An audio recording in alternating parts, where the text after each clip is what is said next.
खामगाव शहरातील विकमशी चौकातील एका भंगारच्या दुकानाला डीपी जवळ इलेक्ट्रिकचा शॉर्ट सर्किट झाल्याने दुकानाला सकाळी 7 वाजेदरम्यान मोठी आग लागल्याची घटना 10 फेब्रुवारी रोजी घडली आहे। या आगीमध्ये दुकानातील पुष्टे, वायर, प्लास्टिक व इतर साहित्य जळून खाक झाले आहे।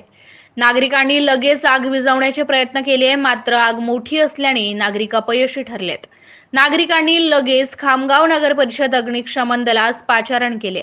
अग्निशमन दलाचे कर्मचारी घटनास्थळी पोहोचून आग विझवण्याचे प्रयत्न करीत होते।